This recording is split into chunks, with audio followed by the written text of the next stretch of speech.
See the red light? Yeah, I saw it go. Is it on right now? Oh fuck, it's not even showing. Alright, so hey guys, thanks for watching our first episode. Today we will be attempting to understand a very cliche and abstract question of what is the meaning of life. My name is Benjamin. And my name's Jose. We will both be using, I guess, two different fields to kind of attempt to understand this question, or just not even understand, but more of like have a conversation. Well, to understand. And to understand, essentially. I'm taking the philosophical route, and now we'll be using existentialism as a basis for this conversation. Cool. And I'm going to be studying or looking at a more neurological perspective to tackle this question. And again, this is not a debate, it's more of just a conversation about the meaning of life. For sure. We should make it clear that this is about showing how it should be more acceptable to just have conversations without knowing all the answers, being free to do that. Exactly. And for me personally, with the existentialism, I may not even agree with what Sartre was arguing, but just to learn more about existentialism itself, and bring it into this conversation, so that I can obviously broaden my knowledge on different subjects. And I think I can speak for both of us saying that we are by no means experts in the things that we are trying to discuss. Absolutely. But by trying to understand them, we have to practice. Exactly. So. Yeah. Cool. So we should start off with kind of like what information we gathered to start this conversation. Would you like to start? Or? Information we gathered? Yeah. You can start. Okay. So what I gathered for this conversation is essentially the existentialism as humanism, and the premise of that is existence precedes essence. And I think what Sartre was saying through that is that we come, so he has a quote that I would like to use. So man first of all exists, encounters himself, surges up in the world, and defines himself afterwards. So by that, we don't have any inherent characteristics or personality built into us. We kind of create that once we experience the world and the world around us. So existence, being, precedes what consists of that being. Does that make sense to you? Wait, can you say it again? Yeah, so we come into this world, we exist, we're beings, we're conscious, we're aware of our existence here, we're being, and then from there we kind of build on ourself, our personality, who we are, through the exterior world. Sure. Do they talk about how that process happens? When you come in as essentially blank slate, right? How does the process? So Sartre says that we are all condemned to be free, and he uses the word condemned because he views it as a curse, because it forces us to act, and we have to be responsible for our actions. Wait, what forces us to? Just being free. Just being free forces us to act. To make a decision, all our life. Okay. We're making decisions. Okay. And those decisions are adding on to our existence, so they're the essence, creating ourselves. Does that make sense? Yeah. So, okay. Kind of from what this is what I'm understanding. Of course. Alright. Okay, cool. So, what I've been reading about, and I haven't been reading this book with the intention of discussing this question, but overall, I guess it kind of is a way to discuss this question. At all times, anything that I read, I learn. This book is by Antonio Damasio, and it's called Self Comes to Mind, Constructing the Conscious Brain. And pretty much what he's talking about is talking about how humans have come to construct a conscious mind, right? Conscious brain, in comparison to I guess the history of animals and species in general. So like I was saying, what happens is that you come from a single-celled organism as far as we understand our roots in life, and you develop you develop certain mechanisms in your organism that helps you survive in your environment. So what he's suggesting, I believe, the conscious brain to be is an extremely advanced version of Those pre-existing, Huh? all of those pre-existing mechanisms, or yeah, an advanced version that's a culmination of everything that was before us that allowed an animal to survive in its environment, right? So this by no means, and that no human knows, is, well, why does an organism have the will to want to survive? This is just an unknown, I believe, as far as I know anyways, thing that people just don't know how to answer because we don't have the answer. But we know that just looking at species in general and studying them is that, I guess, and studying them in this case is that they all do have a will to survive. And the way we interpret a will to survive is different for us than to a single-celled organism. Like, if you poke some type of amoeba, it's going to retract. right. Technically naturally, right? yeah, The will to because survive. it knows that it needs to survive. Something inside of its organism is programming its response to say that if it's being, I guess, influenced by its exterior world in some way that's not going to be helpful for it to Absolutely. live and grow food, then it's going to be it's going to want to push back. And essentially what he's saying is that we're an extremely advanced version of that. Right. And that's like kind of like a contrast to what Sartre is saying, that we aren't born with anything, like, you know, and no types of behaviors. When you're looking at it biologically, we have this like will to survive built in us already, you know, right? But is he saying that? Well, yeah, I think he's saying that. Yeah, like he's saying that we aren't born with any like inherent characteristics. Yeah. Behaviors. Oh, so yeah, he's saying that there's nothing. Yeah, It's there's- clean slate. Yeah. So that if maybe he would suggest that if a human wasn't trained with its family to eat and to sleep, Well, yeah. Once do things we like are, in like this world, it wouldn't naturally learn to survive on its own, right? Right, And it's a exactly. type of animal. absolutely, as opposed to what was it again? Damasio was Antonio saying, is that, Damasio. or just science in general. I mean, Science in general was Biology suggesting has proven that that. evolution. so Um, and obviously, like he's coming from a like a very like hierarchical, I think, stance where it's like humans are above all other species. Yeah. You know? So I think that's something that was interesting to hear about because there's no defining light, and I guess the defining line and the words that we use to describe the differences between different life organisms is interesting because we're humans and we're self-reflective, and we can have this conversation right now, and we can use, obviously we developed the language that we're using right now. So when you say that it's like a hierarchy because humans are above other living life, right? Essentially, it's interesting because, like, what gives anybody to say that this is better than the other? Right. And then just using this word better, it's like, well, how are we defining this word better? What actually constitutes a human to be better than this Of other course. one-celled organism, right? And I think it's important, that idea, for me, in regards to the meaning of life, because we come with a whole bunch of ideas when we use language and we justify our actions and things, and we try to understand it. But when an organism doesn't have a self-reflective conscious and they're just moving day to day, like their operations are successful. A tree is successful in its existence. An amoeba is successful in its existence, but it doesn't have to think about its actions and living. And to a certain degree, there's a lot of things that are even happening to us that I've learned in here that we do unconsciously as well.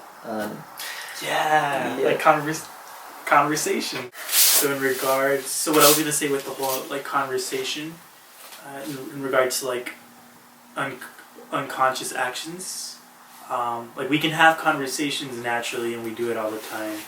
We talk about these things, but when we have like a camera in front of us, we become aware of the process more. Does that make sense? And we kind of What's the process? What do you like the a kind process? of conversation. Like Oh, we're being sure, watched now, so sure. there's a camera that's watching us, Absolutely. and we're more aware of like this situation and how Yeah. we're feeling because Yeah. of that. It's true. You know. And a small explanation, I guess, for that, or a large explanation for that, in regards to neuroscience, would be that, like throughout your life, you've already developed a whole bunch of experiences, and how Damasio talks about it is that they're images, and images don't just refer to visual images, but they're like sensual sense feeling. Well, developed of your sense, all your senses. Every experience that you've ever had with regards to hearing or touch or seeing, they're all as a culmination. They're the storage of images, and then what happens is that, like in your daily activities, you have where you have a specific direct focus onto something, and your brain is working to have a focus on something. And then there's also things that where your conscious focus is now put to a side, and you actually have unconscious decision making. So there's a certain part of our brain that's not specifically the conscious aspect of our lives, but that there's an unconscious decision making. Is it kind of like driving? Like yes, it's absolutely driving. Yes, it absolutely is driving. It's walking. It's whatever skill that you have that you no longer need to think about the skills to do it. Like driving is a perfect example. Like you drive when you start out and you're nervous and you're thinking about each thing that happens and how to drive. But then, since you've developed that skill over time and you've trained your conscious brain to deal with that situation, now it gets put into this other area where there's a lot of space for memory, and you store that stuff there, so when you need to actually reuse it in the future, it happens automatically. You don't think about it. So you can multitask, and your brain can think about other activities. So in conversation right now, how I think about how you're talking is like, well, in conversation, we've already developed an idea of how it feels to be watched by other people, and then to be judged by other people on whatever we're saying, and for whatever small reasons or big reasons that we've already developed insecurities about ourselves and how we talk. It's like in that way. So unconsciously, you're being triggered possibly to think or to not think, but just react physiologically to this old training understanding of what it is to be judged, and to feel not confident about what the things you're saying. So in conversation, like, you know you're being watched, but you're focusing on a different conversation. We're trying to have this conversation about these things, but we know that in the back of our minds, in the unconscious part of our consciousness, I guess, right? Or the more like automatic areas of our being, these things are happening, and they're actually affecting how we're talking about what we're talking about, which is kind of interesting and crazy. So in the sense, like, your biology has designed like this multitasking or storing of skills, I guess, to make us more efficient human beings. And exactly. Yeah. Because how it was explained, and how it could also fit in the meaning of life, right? Right. If you really think about it, is if you're a single-celled organism or any type of entity that doesn't need to think consciously or have a conscious like we do, but they still operate and exist, like, that's totally fine. But I guess through a number of mutations, right, as evolution suggests us, that to better be, I guess, on top of our environments, we had to develop more and more about how to be self-reflective. So, for instance, an animal, some type of animal who only has the ability to think about its instant environment, it doesn't have too much time necessarily to plan on making a trip to a specific destination. Like, it's only thinking, I guess, for the most part in that moment, right? But because humans and how we've been able to think from a moment to a moment to a moment in the future is because we're able to store all this information, and then also have our conscious mind be an interpreter of that old information to allow us to think about the future, right, based on the past. And but this is all based only on only on regulating, I guess in science or whatever field you would talk about it, maybe biology, I think they talk about your body regulation as homeostasis, right? So there's a place, a balanced place of being. So all humans in the world, all animals, everything in the world that's alive is trying to maintain its homeostasis, whatever it is. Whether you're a piece of grass, you have some type of mechanism in you that if you go too much to one side, you try to move back to this other side. So once your balanced radar system starts to perceive danger or pleasure or extreme excess of something, your body reacts some type of thing is released in that organism to make it move back to the homeostasis. Right. And so we're a more advanced version of that, essentially. So now we have a reflective part of ourselves that can think about things and make better decisions to better maintain our homeostasis, right? Essentially, that's what he's saying. That's what he's saying. So like, you try. So then that introspection, that self-reflection, is an aspect of homeostasis, so that we can balance ourselves. And like, in evolutionary biology. That's so cool. I've never perceived it that way. Me neither. Not really. In that sense. No, not. I mean, so to a point, you can't like disassociate yourself from. You can't make a hierarchy if we're interpreting this information correctly, because our decision making and our processes of even trying to come up with some type of philosophy that explains why we do the things that we do is essentially an extension of us doing the same thing that a single cell organism already does. So a single cell organism in its own way maintains its homeostasis, and humans in our own way try to maintain our homeostasis. That's what it seems like. So, I mean, as far as the meaning of life goes, it's like to that. Yeah. So essentially, to become better human beings, or just to maintain our existence, our life, like survival, or not necessarily a survival. Yeah.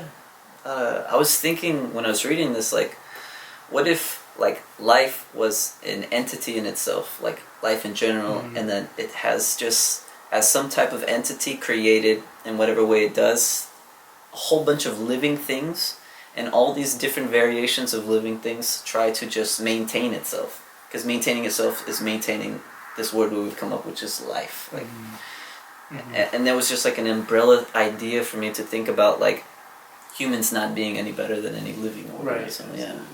But I'd be more curious if you had thoughts about, well, if the philosophers have thoughts about,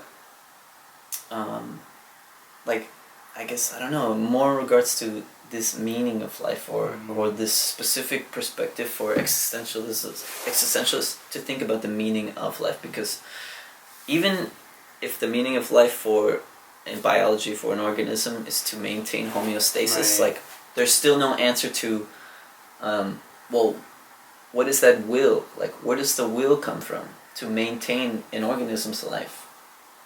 I don't know. To give it meaning. I guess, well, in terms of like existentialism, because it was influenced by like Nietzsche's like nihilism, that there is no meaning in life. Life is meaningless, essentially. And I guess so. What in this specific section here, Sartre says that man feels alien in a world without meaning. Okay. So man's feeling of alienation in the world creates a sense of despair, boredom, nausea, and absurdity. So I think what people are trying to do is essentially give meaning to their life, so that they won't feel this alienation, this absurdity. Like, why am I doing these things? You know, what's the point of all this? So people do the things they do to give it meaning. And then maybe another question we could talk about is like, well, what is this word meaning to? Like, we're saying, what is the meaning of life, but what are we even referring to when we say this word meaning? That's a good question. Like, is meaning, are we saying, what is the purpose of life, I guess? Yeah, essentially, what purpose? And then what is the purpose of life? A small explanation for what is the purpose to life, I guess, is to maintain itself, as far as humans know.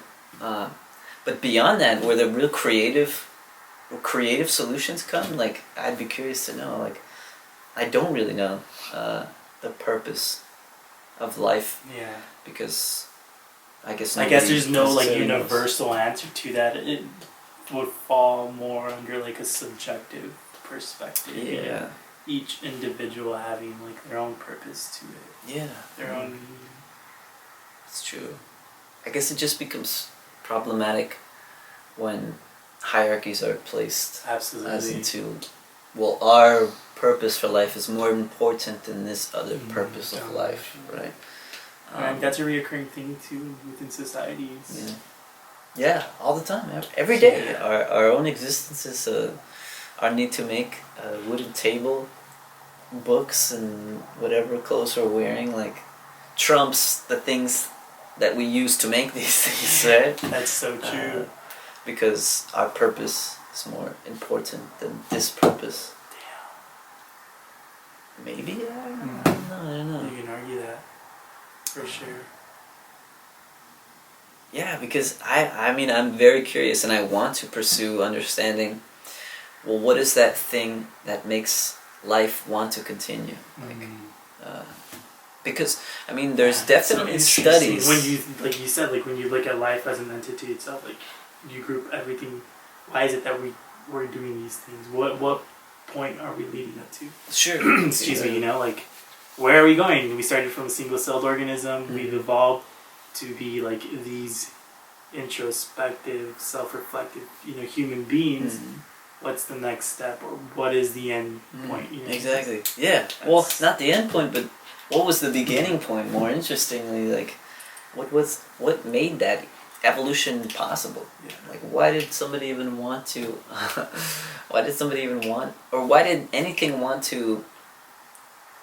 When a single-celled organism is poked, or it has something coming from its exterior surroundings, why does it even have in its biology something that makes it retract from that and go towards some type of food source or something? Like, what's happening inside, I guess we know, like, this small thing is making this other reaction to this other larger thing can pursue that thing or retract from that thing.